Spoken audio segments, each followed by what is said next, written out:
విశాఖ సాయి మృతి కేసులో చిక్కుముడి వీడుతోంది. కెమెరా కోసమే సాయిని హత్య చేసినట్టుగా పోలీసులు ప్రాథమికంగా నిర్ధారించారు. నిందితులు కూడా ఫోటోగ్రాఫర్స్ కావడంతో అనుమానాలు నిజమయ్యాయి. అయితే సాయి హత్యకు షణ్ముఖ్ అతని స్నేహితుడు సహకరించినట్టుగా పోలీసులు గుర్తించారు. ప్రస్తుతం నిందితులను పోలీసులు అదుపులోకి తీసుకున్నారు. మరోవైపు షణ్ముఖ్ తండ్రిని కూడా పోలీసులు అదుపులోకి తీసుకున్నారు.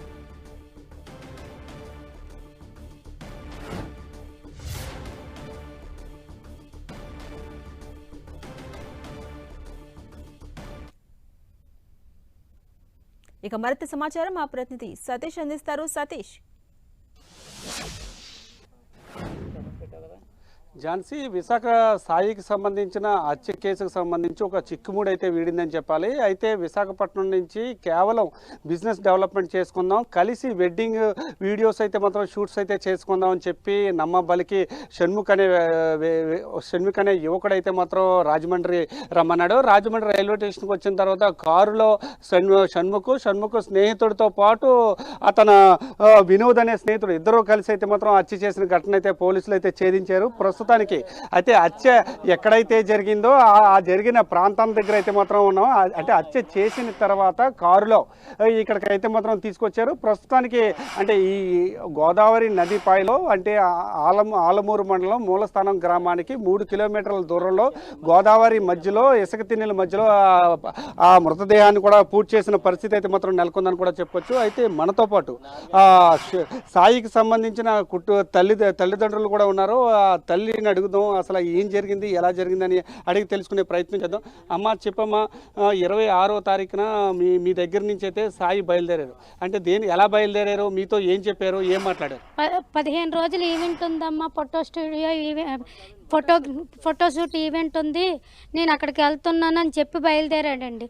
12 లక్షల విలువైన కెమెరాలు పట్టుకొని బయలుదేరి నాకు ఒక 7:47 ఫోన్ చేసి, అమ్మ నాకు ఎవరో వాళ్ళు తెలియదు, ఆ వ్యక్తులతో నేను ఫోటోగ్రఫీకి వెళ్తున్నాను, నేను నచ్చితే 2 రోజులు ఉంటాను, లేకపోతే వచ్చేస్తాను అని చెప్పి నాకు ఒక ఫోన్ నెంబర్ పెట్టాడండి. నా నెంబర్ అవ్వని పక్షాన్ని ఈ నెంబర్ ఫోన్ చెయ్యమ్మని ఆ ఒక్క మాట చెప్పి నా కొడుకు లాస్ట్ మాట అదే సార్ నా కొడుకు నాకు చెప్పడం. నా కొడుకు నాతో అలాగే చెప్పి వచ్చాడండి. వచ్చిన తర్వాత మరుసటి రోజు 27వ తారీఖుని ఉదయం నైట్ ఫోన్ చేశాడు కదా, ఉదయం నేను ఫోన్ చేస్తే 2 ఫోన్ నెంబర్లు స్విచ్ టాప్ వచ్చాయండి. మా అబ్బాయి ఇచ్చిన ఫోన్ నెంబర్ చేస్తే అది రోజంతా మోగింది కానీ వాళ్ళు లిఫ్ట్ చేయలేదండి. సాయంత్రం 6 గంటలకు అది కూడా స్విచ్ టాప్ వచ్చిందండి. నాకేదో ఇది ఏమైందో అనేసి మా అక్క చెల్లెలతో మా అన్నయ్యతో సంప్రదించి ఏం జరిగిందో ఏమో, నా కొడుకు వాళ్ళు ఎవరో తెలియని వ్యక్తులతో వెళ్ళానని నాకు ఫోన్ చేసి చెప్పాడు. దీనివల్ల ఏం జరిగిందో నాకు తెలియదు, 2 నెంబర్లు స్విచ్ టాప్ వచ్చాయి, వాడు ఇచ్చిన నెంబర్ కూడా స్విచ్ టాప్ వచ్చిందని మా అన్నయ్యతో మా అక్క చెల్లెలతో చెప్తే వాళ్ళేమో అది చూసి కార్ నెంబర్ కూడా పెట్టాడని అప్పుడు చూసుకున్నామండి. కార్ నెంబర్ చూసి దానివల్ల ట్రాలీ చేసి కారు నెంబర్ తీశారండి. తీసి కారు అతను పోలీస్ స్టేషన్లో ఎప్పుడు ఫిర్యాదు చేశారమ్మా? మేము పోలీస్ స్టేషన్లో బుధవారం సాయంత్రం ఫిర్యాదు చేసామండి. బుధవారం మధ్యాహ్నము మేము ఎందుకంటే ఏమన్నారంటే ఈవెంట్లో ఉంటే ఫోన్ లిఫ్ట్ చేయరు, అక్కడ సిగ్నల్ లైన్ అవుతాయి, అందుకని నువ్వు కంగారు పడకని వాళ్ళు చెప్పారండి. అంతే, సరే కదా ఎప్పుడూ వెళ్తున్నాడు కదా నా కొడుకు అలాగే వెళ్ళి వస్తాడని నేను అనుకున్నానండి. అయితే సరేసరికి రాలేదండి నా కొడుకు రాకపోతే ఏమైందో ఏమో, నా కొడుకు ఎవరో తెలియని వ్యక్తులతో వెళ్తానని ఒక మాట చెప్పాడు అన్నయ్య అంటే, మా అన్నయ్య అప్పుడు వెంబటే సహకరించుకొని పోలీస్ స్టేషన్కి వెళ్ళి ఇలాగ పలానా కార్ నెంబర్ ఇచ్చి వాళ్ళ నెంబర్ కూడా మేమే తీసిచ్చామండి పోలీసులకి. ఇక పలానా ఈ కారు ఇచ్చారంటే ఈ నెంబర్ వాళ్ళని వాళ్ళు మళ్ళీ వాళ్ళ బావగారి నెంబర్ కూడా మేము కారు వాళ్ళ నెంబర్ ద్వారా ఆ పిల్లడి బావగారి నెంబర్ కూడా మేము అడిగామండి. ఎందుకంటే ఆ పిల్లడు ఎవరు ఏటని అడిగితే ఏమో మాకు తెలియదు, ఇంతకు ముందు ఒకసారి కారు ఇచ్చాము అలాగే వచ్చి అడిగాడు, అందుకు మేము ఇచ్చాము అద్దెకి. అంటే మీతో 26వ తారీఖున వెడ్డింగ్ షూట్ కోసం వెళ్ళాడు, ఒక్కసారిగా ఇప్పుడు చనిపోయారని చెప్తున్నారు. దాన్ని అసలు మీరు ఎలా అనిపించింది? అసలు మాకు చాలా బాధాకరమైన విషయం అండి ఇది. ప్రపంచంలో ఎవరికి తెలియని బాధ అండి, మేము ఎవరికి చెప్పుకోలేని బాధ అండి. మాకు ఈ బతుకు ఉన్నా ఒకటే, మా కొడుకు లేనందుకు మేము పోయినా ఒకటేనండి. అలాంటి బాధాకరమైన విషయం ఇలాంటిది ఇంతవరకు ఎవరికి జరిగి ఉండదు, లేకపోతే ఇలాంటి నీచులు ప్రపంచంలో ఉండకూడదు. అంటే ఇప్పుడిప్పుడే జీవితంలో ఎదుగుతున్నాడు, ఒక్కో షూట్ చేసుకుని పైకి ఎదుగుతున్న సమయంలో అంటే కేవలం డబ్బుల కోసం, అంటే 12 లక్షల డబ్బుల కోసం అయితే హత్య చేశారు. దీన్ని అసలు ఏ విధంగా చూడొచ్చు? అంటే అది కూడా తక్కువ వయసు ఉన్న వాళ్ళు, దీన్ని ఏ విధంగా చూడొచ్చు? నా కొడుకు ప్రపంచాన్ని చూసి వచ్చాడండి. అందువల్ల నా కొడుకుని పెద్ద నీ దగ్గర ఎలాంటి కెమెరాలు ఉన్నాయని ఫోటో పెట్టమంటే నా కొడుకు పెట్టి వీళ్ళకి చూపించాడు. ఈ కెమెరాలు అయితే షూట్ అవుతాయి, పట్టుకొని రా అని 26వ తారీఖున వాళ్ళు రప్పించారండి. రప్పించి ఆ కెమెరాల కోసమే కేవలం చేశామని వాళ్ళు చెప్తున్నారండి. ఒక అమ్మాయి కూడా ఉంది ఇందులోను, 2 అబ్బాయిలు ఉన్నారు మాకు తెలిసినంత వరకు. కానీ వాళ్ళ ముగ్గురితో అయితే అవ్వదు, ఇంకా ఎవరో ఉండే ఉంటారండి దీనిలో వెనకాల ఎవరు లేకుండా ఇలాంటి అడవుల్లో ఇలాంటి దగ్గర ఎవరికి ఇలాంటి అన్యాయం అయితే ఎవరికి జరగకూడదండి.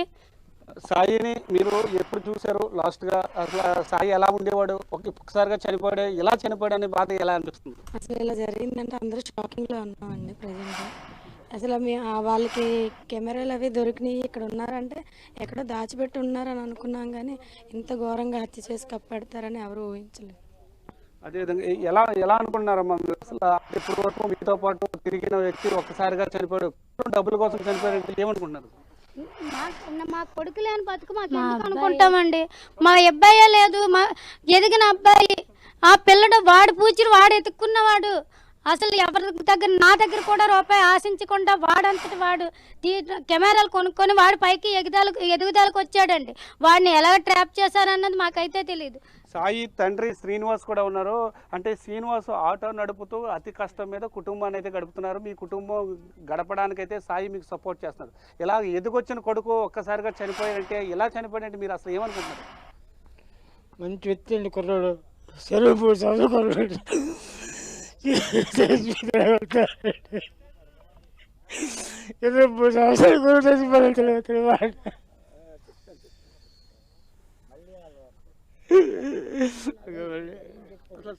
సాయి ఎలా ఉండేవాడు? అసలు ఎలా ఉండేవాడు, ఏం చేసేవాడు? మైండ్ సెట్ అయితే మాత్రం చాలా యాక్టివ్గా ఉంటాడు సార్. దేంట్లోనైనా సరే చాలా తెలివైన వాడు. అలాంటి వ్యక్తి ఈరోజు మనకు లేడు. అసలు చూడటానికి కూడా బాడీ లేకుండా చేశారు సార్. అసలు ఏముంది సార్ అందులో చూడడానికి? పోనీ పక్కన ఉన్న వాళ్ళకి మొహం చూపించడానికి కూడా మొహం లేదు సార్. వాళ్ళకి వెళ్ళి ఏది చూపించలే తెలియదు అసలు. ఇంకా బంధువులు కొంతమంది ఉన్నారు. అసలు ఎలా జరిగిందండి? ఎలా జరిగింది, ఏం జరిగింది, అసలు ఏంటి అసలు ఎలా జరిగింది, ఏం జరిగింది అంటే మీరు చూసారా, నేను చూశానండి, ఎవరో చూసింది. ఇప్పుడు వరకు మీరు సాయి మీతో పాటు తిరిగాడు, మీతో పాటు ఉన్నాడు, ఒక్కసారి అంటే నేను పెంచుకున్నాడండి. నా గుండెలు పెట్టి పెంచుకున్నాను, నా ఆత్మతో నా గుండెల మీద పెట్టి పెంచుకున్నాను. ఎలా తిరిగాడు, ఏడ్ చేశాడంటే ఎవరు ఏం చెప్పేదేం కాదు. కాకపోతే ఒక చాటింగ్లో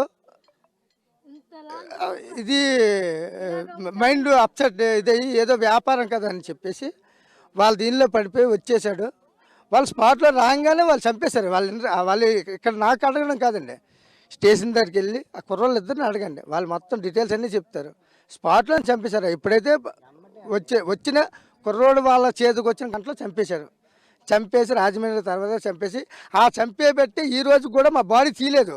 ఒకడేమో ఆ జిల్లా అంటున్నాడు, రాజమండ్రి జిల్లా అంటున్నాడు, ఒకడేమో ఇదే కోనసీమ జిల్లా అంటున్నాడు, ఈ జిల్లా ఆ జిల్లా అని చెప్పి ఈరోజు వరకు మా బాడీని స్పందించలేదు. లేకపోతే ఒక మర్డర్ చేసి ఒక బాడీ ఇక్కడ ఉందంటే విత్ఇన్ బాడీ ఉందని తెలిసిన దగ్గర నుంచి పోలీస్ బందోబస్తు కంపల్సరీ ఉంటుంది. అది మీకాగా ప్రపంచకానిక మీడియాగా అందరికీ తెలిసిందే. కానీ పోలీసు బృందం అనేది మేము రియాక్షన్ తీసుకుని ఇందాక 1 గంట వరకు కూడా మేము గట్టిగా మీడియా వాళ్ళతో అన్నీ చేసినంత వరకు కూడా వాళ్ళు ఎవ్వరూ మాకు స్పందించలేదు. మీరు వైజాగ్ నుంచి తెచ్చుకున్నారు, మీ వైజాగ్ నుంచి తెచ్చుకొని వాళ్ళు ఇంట్రాగేషన్ చేయాలి. ఓకే, అయితే ప్రస్తుతానికి అయితే మాత్రం కుటుంబ సభ్యులు తమ ఆవేదన అయితే మాత్రం వ్యక్తం చేస్తున్నారు. అయితే మనం అంటే మూలస్థానానికి సంబంధించి అంటే జాతీయ రహదారిపై మూలస్థానం గ్రామం ఉంది. ఆ గ్రామం నుంచి సుమారు 3 కిలోమీటర్ల దూరంలో గోదావరి నదిపై మధ్యలో ఇసుక తిన్నెల మధ్య ఇక్కడ అంటే ఈ రూట్ కూడా రావాలంటే అత్యంత కష్టమైన రూట్ అన్నమాట. ఈ రూట్లోంచి రావడమే అత్యంత కష్టంగా ఉంటుంది. అలాంటి రూట్లోకి సుమారుగా రాత్రి 2 గంటల సమయంలో ఇక్కడికి చేరుకుని ఇసుక తిన్నెల్లో అయితే మాత్రం పూర్తి చేసిన పరిస్థితి కూడా ఉండడంతో కుటుంబ సభ్యులందరూ కూడా అంటే మృతదేహాన్ని చూడడానికి కూడా మాకు లేదని చెప్పి ఆవేదన వ్యక్తం చేస్తున్నారు. ఇది ఇక్కడ పరిస్థితి. Right, thank you Satish.